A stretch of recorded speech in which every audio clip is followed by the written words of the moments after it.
नमस्कार। जिन रोगियों की कोविड-19 जांच पॉजिटिव पाई गई है, लेकिन जिनके कोई लक्षण नहीं या बहुत हल्के लक्षण हैं, हमने दीनानाथ मंगेशकर अस्पताल द्वारा ऐसे लोगों के लिए एक ऑडियो रिकॉर्डिंग बनाई है। सरकार के नए नियमों के अनुसार कोविड-19 संक्रमित लोगों के लिए अब घर में अलगाव संभव होगा। लेकिन हमें पहले यह समझ लेना चाहिए कि यह घर अलगाव किसके लिए लागू होता है। जिस रोगी के घर में एक अलग कमरा है जिसमें रोगी खुद को अलग कर सकता है, जिसमें अलग शौचालय और बाथरूम की सुविधा हो, ऐसे रोगियों के लिए अलगाव लागू है। घर अलगाव जिसके लिए रोगियों या व्यक्तियों का चयन किया जाएगा, ऐसे सभी मरीजों को एक अंडरटेकिंग भरना होगा। इसके बाद उनके हाथ पर स्टैंप मारा जाएगा। जिस तारीख तक आपको अलगाव में रहना है, उस तारीख का उल्लेख किया जाएगा। याद रखें कि इस विशेष व्यक्ति या रोगी को उस तारीख तक कमरे से बाहर जाने की इजाजत नहीं है। इसका बहुत सख्ती से पालन किया जाना चाहिए। लेकिन इन लोगों को समस्या होने पर क्या हो सकता है? यदि आपके पास सांस की तकलीफ है या 3 मिनट तक सीधे नहीं चल सकते हैं, या शरीर में दर्द या तेज बुखार होने पर अस्पताल जाना चाहिए। किसी भी समस्या के मामले में आप अस्पताल की 24 घंटे की हेल्पलाइन पर संपर्क कर सकते हैं। हेल्पलाइन नंबर 0204015160 है। 0204015160। पहली बार है जब आपको बुखार हुआ है या जिस दिन आपकी परीक्षण रिपोर्ट सकारात्मक आई है, आपको इस दिन से अगले 17 दिनों तक अलगाव में रहना होगा। Dinanath hospital covid isolation OPD में आपकी परीक्षा के बाद आपको कोविड सेल्फ केयर किट दी जाएगी। किट में finger pulse oximeter, surgical mask, thermometer, surgical gloves, sodium hypochlorite effervescent tablet शामिल हैं, और प्लास्टिक निपटान बैग प्रदान किया जाएगा।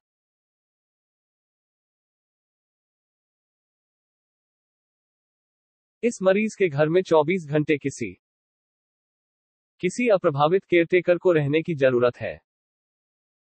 इस व्यक्ति के मोबाइल पर आरोग्य सेतु या महाकवच ऐप को डाउनलोड कर इसकी ब्लूटूथ और लोकेशन सेवाएं लगातार ऑन मोड में रखनी चाहिए। इन रोगियों के रिश्तेदार अस्पताल या डॉक्टरों के लगातार संपर्क में होने चाहिए। किसी भी समस्या के मामले में रोगी को अस्पताल में लाया जाना चाहिए। आइए अब देखें कि अलगाव वाले मरीजों को किन बातों का ध्यान रखना चाहिए। सबसे पहले और सबसे महत्वपूर्ण, आपको नियमित रूप से एक सर्जिकल ट्रिपल लेयर मास्क का उपयोग करना होगा। ट्रिपल लेयर मास्क का सही इस्तेमाल करना चाहिए। इसे हर 8 घंटे में बदलना होगा। यदि यह 8 घंटों में मास्क किसी भी कारण से गीला या खराब होता है तो इसे तुरंत बदल दे। सबसे पहले मास्क के बाहर और अंदर के भाग को समझें। मास्क में शीर्ष पर एक धातु पट्टी है। नाक और मुंह को पूरी तरह से ढक ले और पहले मास्क के ऊपर के बांध को लगाए।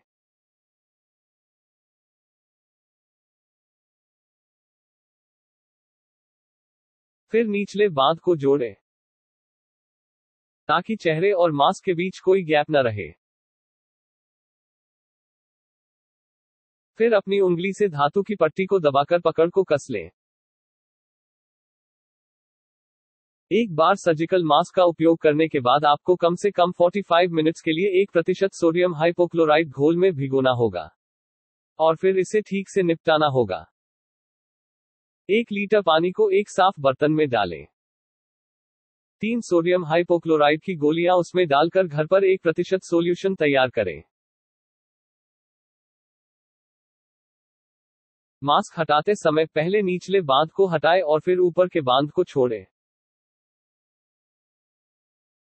और बिना मास्क को हाथ लगाए मास्क को घर पर बने सॉल्यूशन में डिसइंफेक्ट करें ताकि यह मास्क पूरी तरह से कीटाणु रहित हो सके। कम से कम 40 मिनट के लिए मास्क भिगोएं। कीटाणु रहित मास्क और सर्जिकल ग्लव्स किट में प्रदान किए गए डिस्पोजेबल बैग में डालकर इसे सील कर उचित तरीके से निस्तारण किया जाना चाहिए। दीनानाथ अस्पताल में पंजीकृत एक मरीज 17 दिनों में इकट्ठा हुए 1 किलो जैव कचरे को अस्पताल में दे सकते हैं। उस समय अपनी पंजीकरण रसीद लाना न भूलें। आप घर के अलगाव में रहते हुए अपने सामान को खुद साफ कीजिए। कम से कम 40 सेकंड के लिए साबुन और पानी से अपने हाथों को अच्छी तरह से धोएं। यदि आप अल्कोहल युक्त सैनिटाइजर का उपयोग करते हैं तो इसे सूखे हाथों पर करें। आप ध्यान रखें कि खुले में थूकना या खांसी नहीं करनी है। उचित आहार लें और खूब पानी पिएं ताकि शरीर में पानी की सही मात्रा बरकरार रहे। यदि आपके घर में कोई वरिष्ठ व्यक्ति है और उनको उच्च रक्तदाब या मधुमेह या किडनी की बीमारी या हृदय रोग है तो आपको उनसे दूर रहना चाहिए। होम आइसोलेशन में आप अपने कमरे के फर्श और दरवाजे, बाथरूम के हैंडल, बाथरूम के नल ये सब 1% सोडियम हाइपोक्लोराइट से खुद ही साफ करें। 5 लीटर पानी में 12 सोडियम हाइपोक्लोराइट की गोलियां डाल 1% सोल्यूशन बनाकर पेशेंट खुद ही टॉयलेट, बाथरूम और रूम के फर्श साफ करे। ये सोडियम हाइपोक्लोराइट सोल्यूशन से बेसिन का नल, बेसिन, टॉयलेट कमोड और दरवाजे का नोब भी साफ करें।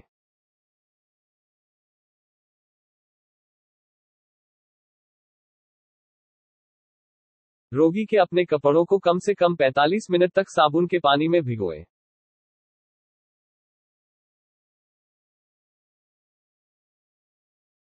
पैंतालीस मिनट के बाद नए ग्लव्स पहनकर वो कपड़े निकालकर और निचोड़कर धोने के लिए दे सकते हैं। अपने डॉक्टर द्वारा बताई गई सभी दवाओं को ठीक से समय पर ले। अगर कोई स्वास्थ्य समस्या हो, जैसे तेज बुखार या शरीर में दर्द, या अगर आपको सांस लेने में परेशानी हो तो तुरंत अस्पताल से संपर्क करने की आवश्यकता है। शरीर में ऑक्सीजन की निगरानी के लिए फिंगर पल्स ऑक्सीमीटर चालू करें और इसमें इंडेक्स फिंगर या तर्जनी को रखकर हम ऑक्सीजन की मात्रा सही तरीके से जान सकते हैं। यदि लेवल 94% से कम है तो अपने चिकित्सक को तुरंत सूचित करना महत्वपूर्ण है। इसके अलावा थर्मामीटर की मदद से दिन में 2 बार अपने तापमान को मापना बहुत महत्वपूर्ण है। यदि तापमान 98.6 के ऊपर है तो तुरंत अस्पताल का संपर्क करें। रोगी को अपने कमरे में खिड़कियां खुली रखनी चाहिए। रोगी लगातार सोने की बजाय थोड़ा जॉगिंग, योग या प्राणायाम आदि करें। इसके लिए दीनानाथ अस्पताल के YouTube चैनल पर सूक्ष्म योग और प्राणायाम का वीडियो अवश्य देखें। होम आइसोलेशन में मरीज के केयरटेकर और बाकी सदस्यों को भी बहुत सावधान रहने की जरूरत है। उन्हें सर्जिकल ट्रिपल लेयर मास्क पहनने की भी आवश्यकता है। इस मास्क को रोगी की तरह ही हर 8 घंटे में बदले। रोगी के केयरटेकर को सर्जिकल ग्लव्स का उपयोग करना चाहिए। ग्लव्स पहनते समय बाहर की तरफ संपर्क का ध्यान रखें।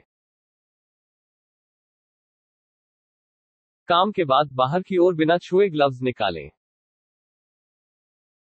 इसे 1% हाइपोक्लोराइड में कीटाणुरहित करें।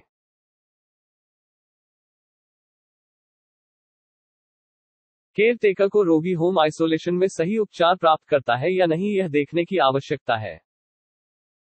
होम आइसोलेशन में रोगी को उसके कमरे में ही खाना दे। आपको रोगी के तौलिया और डिश को साफ करने के लिए ट्रिपल लेयर मास्क का उपयोग करना चाहिए। ये सब चीजें ठीक से साफ कर उनका पुनः उपयोग कर सकते हैं। रोगी के केयरटेकर दरवाजे के बाहर एक स्टूल पर डिश रखकर वहां से दूर चले जाए। रोगी इसके बाद ही दरवाजा खोलकर डिश अंदर ले और तुरंत दरवाजा बंद करे। रोगी को अपने स्वयं के बर्तन साबुन से धोने और साफ करने चाहिए। फिर एक नए ग्लव्स पहनकर डिश को वापस स्टूल पर रख दे और फिर से दरवाजा बंद कर दें।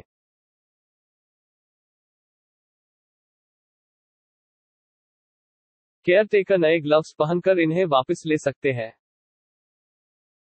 मरीज के केयरटेकर या हर कोई जो संपर्क में आता है, उन्हें अपने स्वास्थ्य की स्वयं जांच करनी होगी। यदि उन्हें बुखार या कोविड के कोई अन्य लक्षण है तो तुरंत अपने स्वास्थ्य अधिकारी से संपर्क करना चाहिए।